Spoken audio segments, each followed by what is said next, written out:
오늘 하나님 말씀은요, 빌립보서 1장 3절에서 11절까지 말씀입니다. 빌립보서 1장 3절에서 11절. 내가 너희를 생각할 때마다 나의 하나님께 감사하며 간구할 때마다, 기도한다는 뜻이에요. 간구할 때마다 너희 무리를 위하여 기쁨으로 항상 간구함은 너희가 첫날부터 이제까지 복음을 위한 일에 참여하고 있기 때문이라. 너희 안에서 착한 일을 시작하시니가 그리스도 예수의 날까지 이루실 줄을 우리가 확신하노라. 내가 너희 무리를 위하여 이와 같이 생각하는 것이 마땅하니 이는 너희가 내 마음에 있음이며 나의 매임과, 이 매임이 무슨 뜻이겠어요? 지금 로마 감옥에 갇혀 있다는 뜻이에요. 나의 매임과 복음을 변명함과 확정함에 너희가 다 나와 함께 은혜에 참여한 자가 됨이라. 내가 예수 그리스도의 심장으로 너희 무리를 얼마나 사모하는지 하나님이 내 증인이시니라. 내가 기도하노라.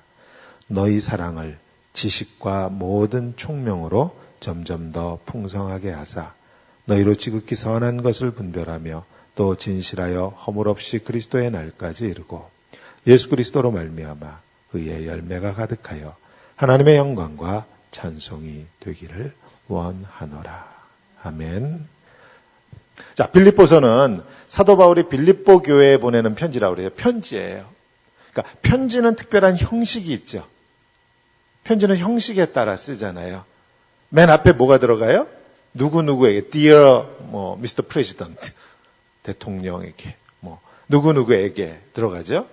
그 다음에 보통 잘 지냈느냐는 안부를 묻는 인사말이 들어가잖아요. 우리 옛날엔 뭐예요? 기체후 일양만강하옵시고 이런 게 이렇게 쭉 들어가죠. 그 다음에 보통 감사하는 말이 들어가요. 예를 들면 지난번에 보내준 선물 잘 받았다 이런 감사하는 말, 또는 지난번에 저희 아버님 생신 때 축하 잔치에 찾아와 주셔서 고마웠으며 이런 감사하는 말이 그 다음에 보통 이렇게 들어가잖아요. 그게 끝나고 나면 바로 뭐예요? 본론이 들어가요. 예를 들면 이 기숙사에 있는 아이가 엄마한테 편지를 보내면 앞부분에 엄마 잘 있었어요? 어때? 그럼 이제 본론 들어가면 뭐예요? 이번 학기에 용돈이 지금 떨어졌는데 엄마. 이제 본론이 거기 들어가는 거잖아요. 자, 그리고 이제 본론이 끝나고 나면 한 번 더 감사하는 어떤 그런 내용이 있을 수도 있고, 아니면 엄마한테 이제 엄마 아빠한테도 안부 전해줘. 다 잘 있지? 우리 집 멍멍이도 잘 있지? 이렇게 같이 있는 사람들, 가족들 안부를 이렇게 전하는, 그게 이제 뒤에 보통 들어가죠. 그리고 우리가 미국에 사니까 영어로 편지를 쓸 때는 끝부분에 또 이런 거 들어가죠. Sincerely yours. 이런 거 꼭 쓰라고. 그 다음에 컴마도 꼭 찍어야 되는 거. 이런 거 우리 처음에 배우잖아요. 그리고 나면 사인하는 것도.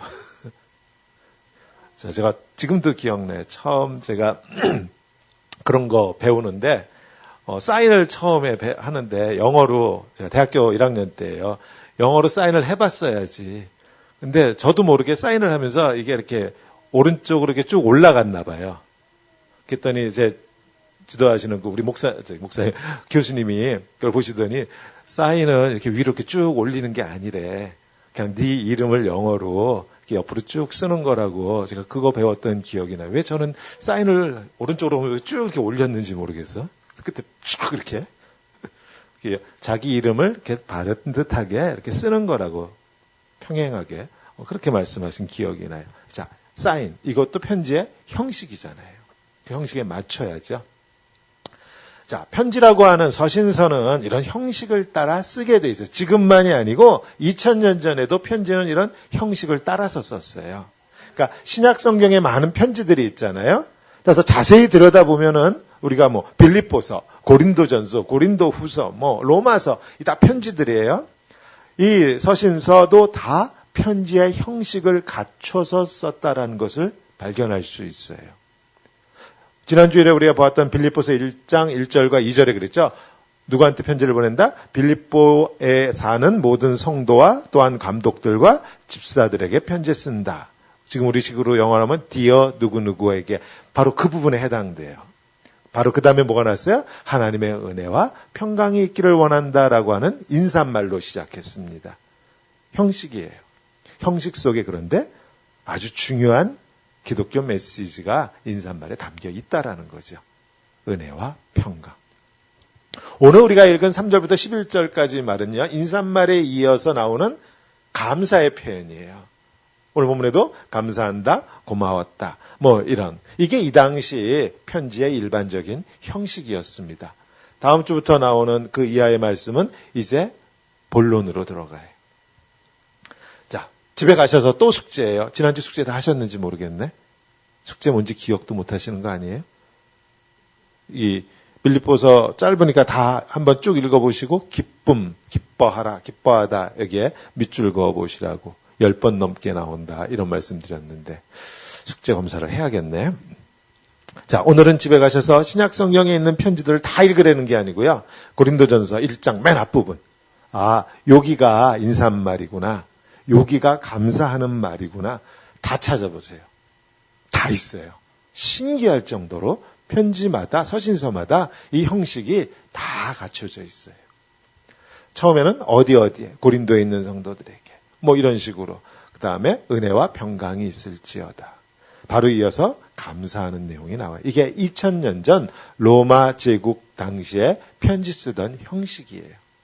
그때로부터 2000년이 지났지만 오늘도 편지 쓰는 형식이 그렇게 많이 달라지지 않았다라는 것을 알 수 있죠. 자, 오늘 보면 첫 구절 봅니다.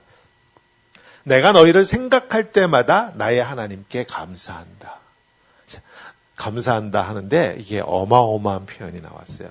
내가 너희를 생각할 때마다, 떠올릴 때마다, 기억이 날 때마다 내 메모리 속에 너희는 항상 어떻다? 하나님께 감사하는 대상이다. 너희를 떠오를 때마다 나는 하나님께 감사할 수밖에 없다. 이런 표현을 씁니다.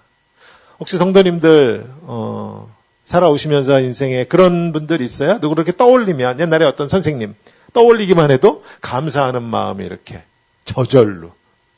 같이 신앙생활했던 전에 어떤 장로님 한국에서 내게 어떤 직장생활했을 때 그분을 떠올리기만 해도 그냥 고마운 마음이 드는 그런 사람들이 있어요. 사도 바울이 지금 그래요. 내가 너희를 빌립보 교회 성도를 떠올릴 때마다 나는 감사하는 마음이 내 가슴에 가득 있다라고 이런 표현을 씁니다.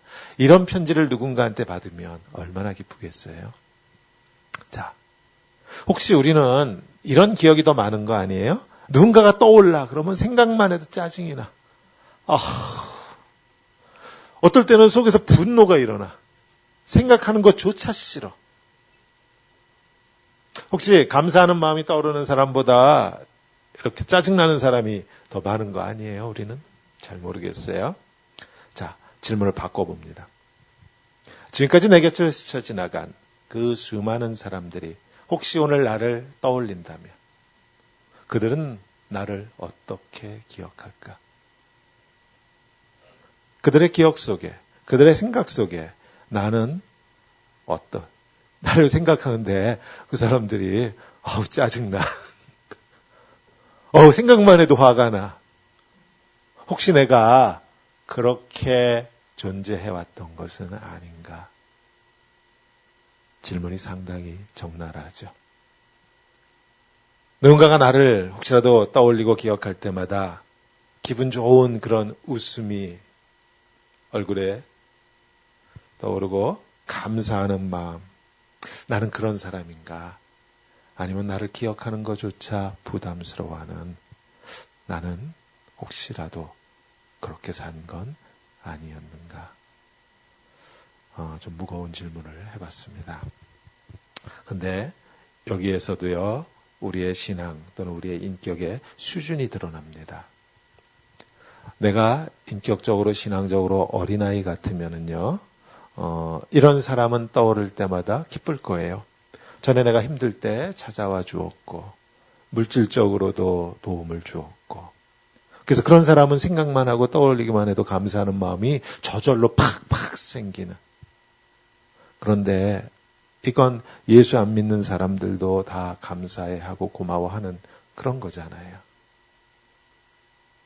우리가 신앙적으로 성숙해져 가면, 우리의 인격이 자라나면 어떤 일이 일어나요? 나를 힘들게 했던 그 사람까지도.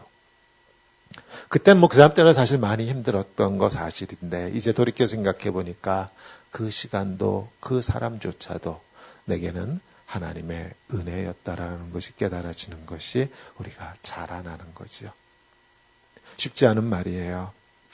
그러나 나를 힘들게 했던 그 사람이 있어서 내가 인내하는 것을 배웠고요. 내가 용납하고 용서하는 것을 배웠고요. 특별히 주님을 더 깊이 알 수 있게 되었어요. 그 사람이 나를 힘들게 하는 것 이상으로 나는 주님을 힘들게 했어요.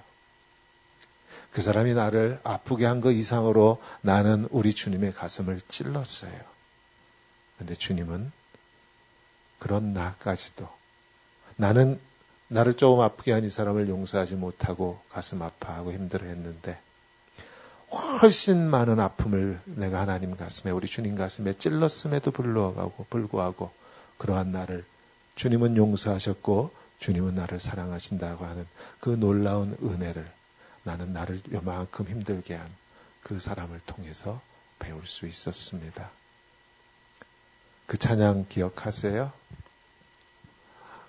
날 구원하신 주 감사, 모든 것 주심 감사. 우리 보통 이거 추수감사 절대 많이 부르는 건데, 가을에. 향기로운 봄철에 감사, 외로운 가을에도 감사. 상황과 조건이 관계없죠. 저는 어제 말씀 준비하면서 이 가사가 떠올랐어요. 길가의 장미꽃 감사하지요. 기쁘죠, 보면 즐겁죠. 그러나 또한 뭐가 감사해요? 장미 가시도 감사. 장미 가시, 우리를 찌르는 것인데 그것조차도 감사하다고. 우리 성도님들을 축복합니다. 누군가가 나를 떠올릴 때 얼굴에 웃음이 지어지고 기쁨과 감사의 그러한 사람이 다 되시기를, 우리 성도님들 다 그렇게 성숙해가며 그렇게 자라나시기를 우리 주님의 이름으로 축원합니다. 아멘. 그러나 더 중요한 건 내게 잘해줬던 사람뿐만 아니고 나를 힘들게 했던 그 사람들까지도, 장미 가시와도 같았던 그 모든 사람들에게 내가 감사할 수 있고 축복할 수 있는, 그렇게 우리의 마음의 변화가 있는 성숙함으로 우리 성도님, 저와 우리 성도님들이 다 자라날 수 있기를 우리 주님의 이름으로 축원합니다. 아멘. 자, 3절에 이어서 4절에는요, 기도하는 내용이 나오는데, 이렇게 사도 바울이 4절에 간구할 때마다, 즉 기도할 때마다 너희 무리 여기서 모든 사람이, 너희 모두 빌립보에 있는 모든 성도들을 위하여 내가 기도할 때마다 어때요? 기쁨으로 항상 간구한다. 이런 말을 씁니다.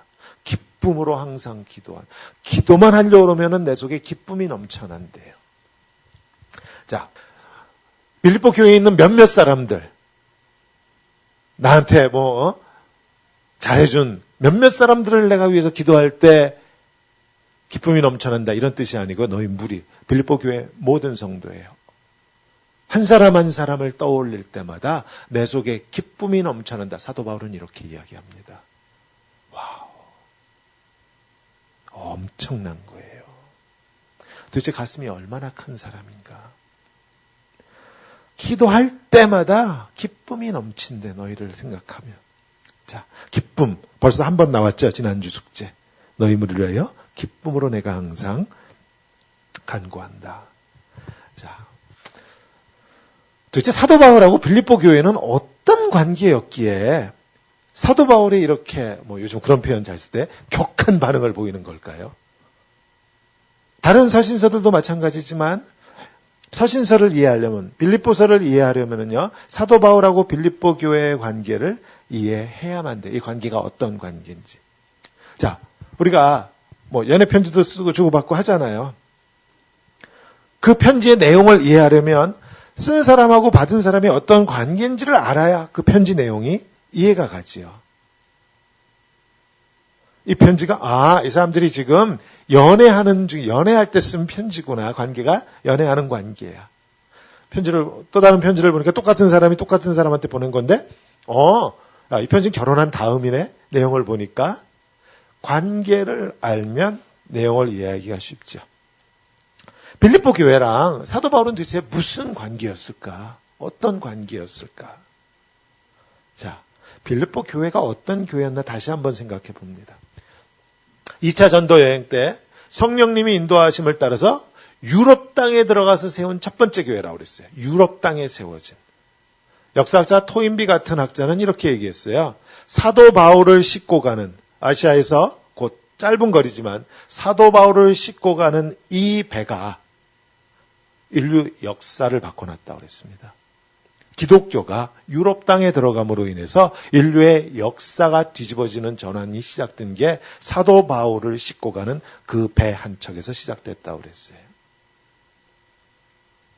이게 빌립보 교회예요. 유럽 땅에 들어가서 첫 번째 세워진 교회예요. 기억하세요? 그 빌립보에서 처음 얻은 열매가 여자였어요. 그것도 이방 여자였죠. 루디아라고 하는. 여기서부터 시작됐어요. 유럽의 교회가. 거기서 또 이런 일도 있었죠. 빌립보에 있을 때 감옥에 갇혔어요.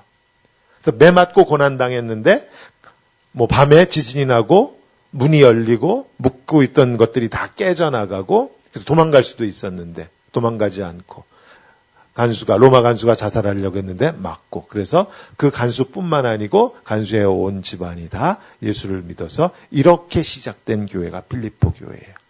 이방인들을 주축으로.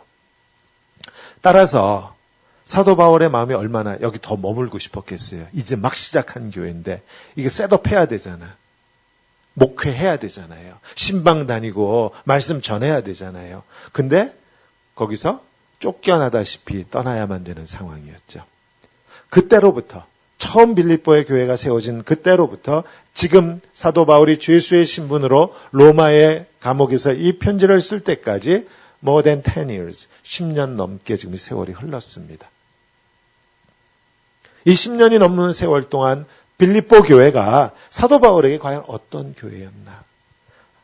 뒤로 가서 4장 10절에서 20절까지 말씀을 미리 봅니다. 빌립보서 4장 10절이야. 우리 다 같이 한 목소리로 읽을게요. 내가 주 안에서 크게 기뻐함은 너희가 나를 생각하던 것이 이제 다시 싹이 남이니 너희가 또한 이를 위하여 생각은 하였으나 기회가 없었느니라. 내가 궁핍함으로 말하는 것이 아니니라. 어떠한 형편에든지 내가 자족하기를 배웠노니 내가 비천에 처할 줄도 알고 풍부에 처할 줄도 알아. 모든 일 곧 배부름과 배고픔과 풍부와 궁핍에도 처할 줄 아는 일체의 비결을 배웠노라. 내게 능력 주시는 자 안에서 내가 모든 것을 할 수 있느니라. 그러나 너희가 내 괴로움에 함께 참아야 했으니 잘하였도다. 자, 요 14절에요. 너희가 내 괴로움에, 내가 지금까지 복음 전도하면서 교회를 세워가면서 당했던 그 수많은 고난과 고통의 시간 동안 너희가 나와 함께 참여해 주었다. 참 잘했다. 고맙다. 그런 뜻이죠. 계속해서 15절입니다. 빌립보 사람들아 너희도 알거니와 복음의 시초에 내가 마게도냐를 떠날 때에 주고받는 내 일에 참여한 교회가 너희 외에 아무도 없었느니라.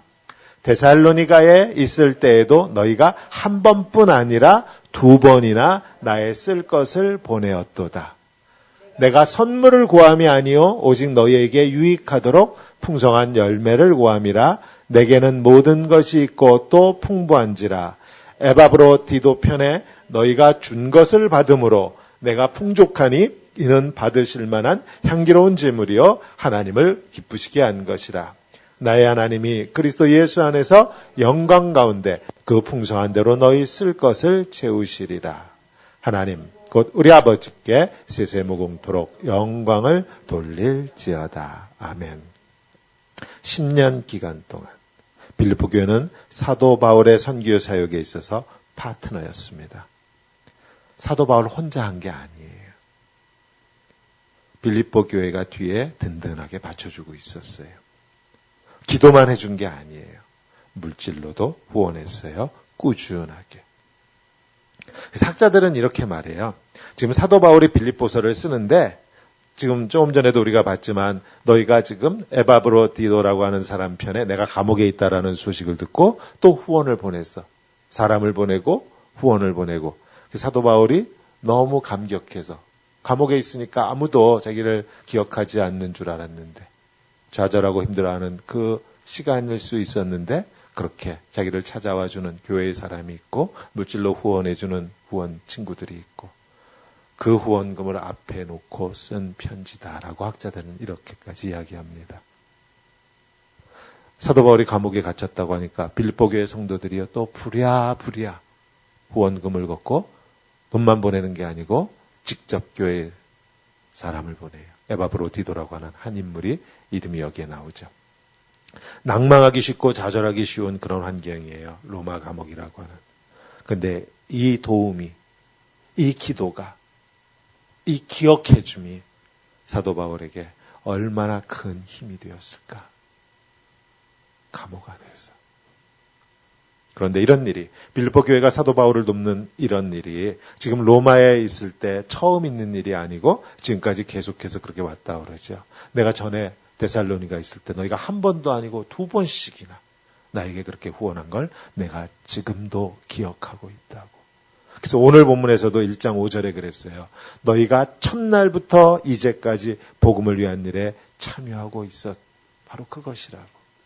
빌립보에 복음을 처음 전하고 그래서 루디아라고 하는 한 여인을 열매로 거두어서 그렇게 빌립보 교회가 시작된 그 첫날부터 지금 내가 여기 로마 감옥에 갇혀있는 오늘까지 10년 넘는 이 세월 동안 너희가 이 복음 전하는 일에 나와 함께 참여했다.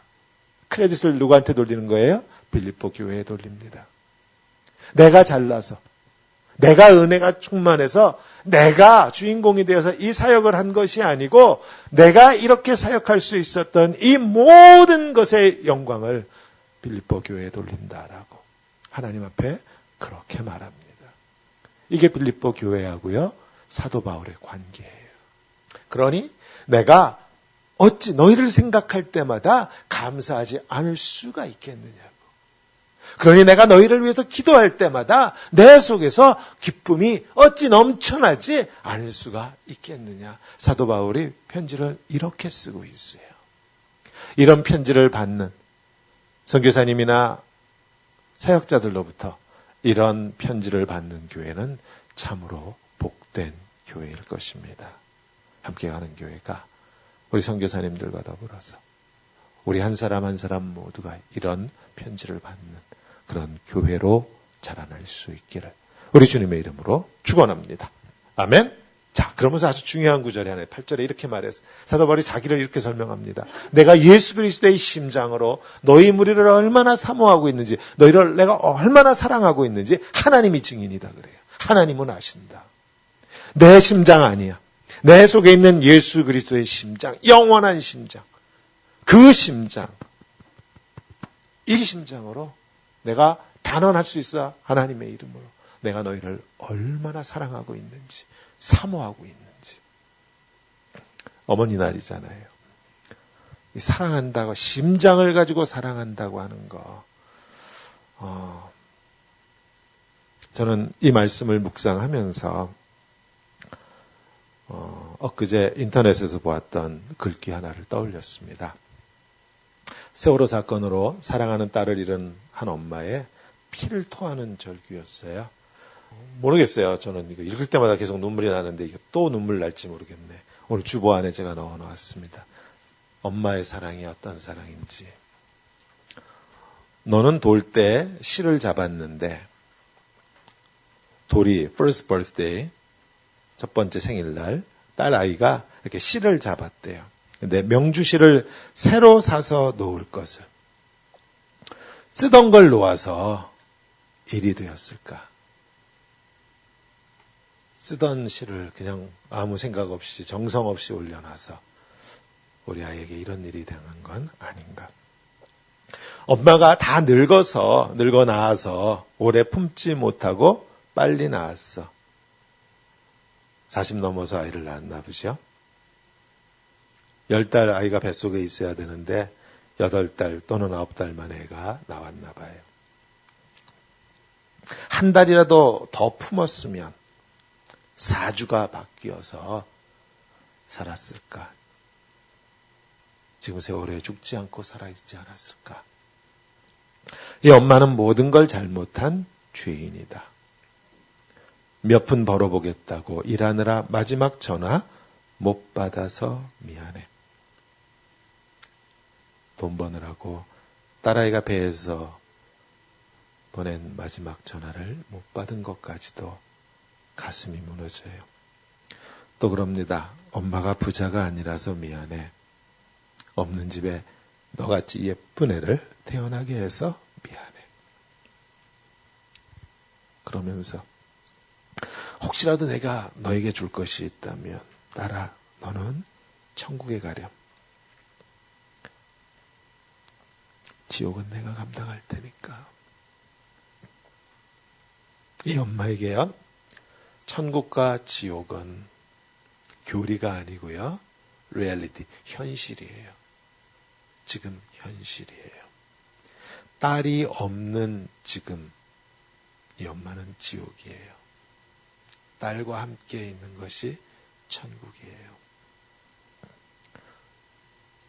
이 딸아이는 엄마의 심장에 새겨져 있구나, 이런 생각을 했습니다. 어제 이 말씀 묵상하면서 하나님의 사랑을 어떻게 설명할지, 마침 어머니 날인데 엄마의 가슴에 딸아이가 이렇게 심장에 새겨져 있구나라고 하는 것을 다시 한번 생각할 수 있었어요.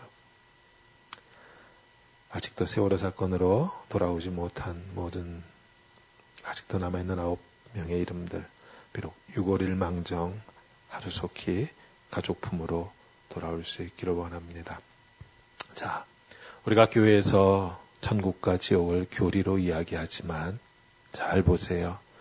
참된 사랑 앞에서 이런 교리적인 이분법은 더 이상 설 자리가 없어요. 참된 사랑이요, 지옥의 고통, 지옥까지도요, 삼켜버립니다. 이게 사랑이에요. 이게 사랑이에요. 그리고 났더니 성경에 나오는 두 사람이 떠올랐습니다. 모세하고 바울인데, 모세 기억하세요? 자기 백성들이 시내산에서 금송아지를 만들고 하나님께 등을 돌리니까 하나님이 화가 나셨어요. 그래서 모세한테 뭐라고 그러세요? 내가 이 백성들을 다 쓸어버리겠다고, 없애버리겠다고. 그리고 내가 모세야, 너로부터 다시 시작할게, 그런 말씀을 하세요. 무슨 뜻인가 하면 아브라함을 통해서, 아브라함의 씨앗을 통해서 한 민족을 내가 이루시겠다고 했던 그 약속을 내가 여기서 지워버리고, 모세야, 너의 씨앗으로 다시 내가 민족을 이루겠다, 이렇게 하나님이 말씀을 하셨어요.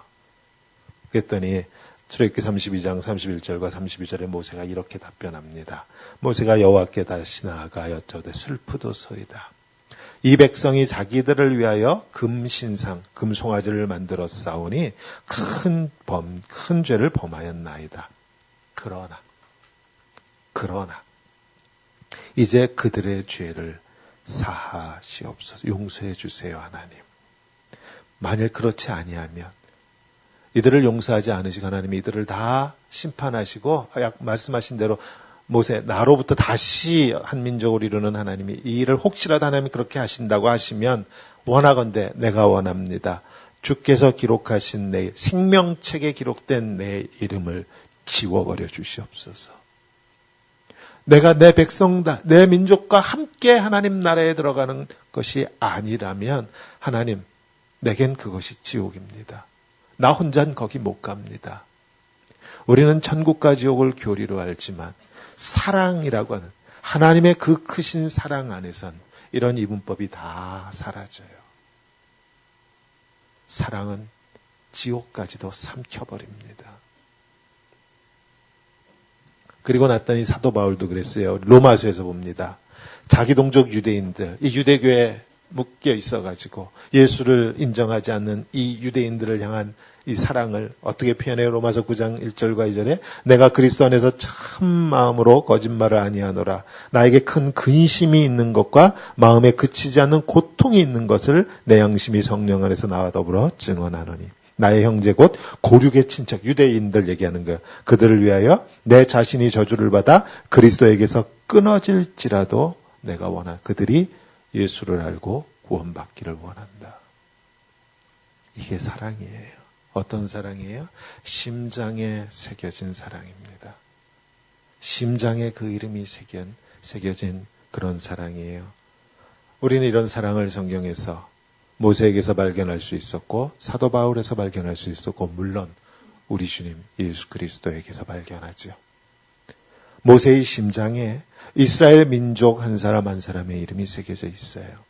사도 바울의 심장에 유대 동족 한 사람 한 사람의 이름이 새겨져 있어요. 지옥의 그 어떤 고통도 이들의 사랑을 막을 수도 없었고 멈추게 할 수도 없었습니다. 이게 이 사람들의 크기예요. 세월호와 함께 떠난 딸 아이, 그 아이가 엄마의 심장에 새겨져 있어요. 이것이 사랑이더라고요. 이 엄마의 심장이 멈추기 전까지 그 아이는 결코 엄마의 기억에서 지워지지 않을 것이며 엄마의 존재로부터 분리될 수 없어요. 엄마가 곧 그 딸이고요. 그 딸이 곧 엄마예요. 이게 성경이 우리에게 가르치고 있는 사랑입니다. 사랑은 이렇게 지옥의 고통까지 삼켜버리죠. 그래서 고린도전서 13장에서 사랑을 뭐라 그래요? 모든 것을 참고 모든 것을 믿고 모든 것을 바라고 모든 것을 견디는 것이다. 엄마들이 하는 거죠. 자, 사도 바울이 빌립보 교회의 성도들과 나누었던 이런 사랑의 관계, 이건 심장에 그 이름이 새겨진 그런 사랑이었습니다. 자, 좀 무거웠는데 주제가 옆에 사람들 이렇게 좀 보세요. 이제 옆에 있는 이 사람이 내 심장에 그 이름이 새겨지는 사람이 되었으면 좋겠어요. 또한 내가 저 사람의 심장에 새겨질 수 있는, 그래서 떠올릴 때마다 감사하는 마음이 들고 기도할 때마다 기쁨이 내 가슴에 넘쳐나는, 이게 그래도 부모가 자식을 생각할 때는 그래도 이게 되는데 우리의 삶의 크기는 거기를 벗어나지를 못하잖아요. 우리가 예수 그리스도를 알고 우리의 이 신앙과 인격이 점점 성숙해지면 모세가 그랬던 것처럼, 사도 바울이 그랬던 것처럼 우리의 심장에 새겨지는 그 이름들이 점점 많아져 가는 것이에요. 점점 많아져 가는 것이에요. 그래서 떠오를 때마다 감사와 기쁨이 넘치는 사람이 내 속에 심장에 새겨진 이름이 점점 많아지고요.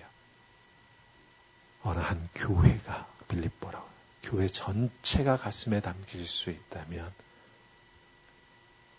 하나님 앞에서 영광이 되는 그러한 삶이 된 줄로 믿습니다.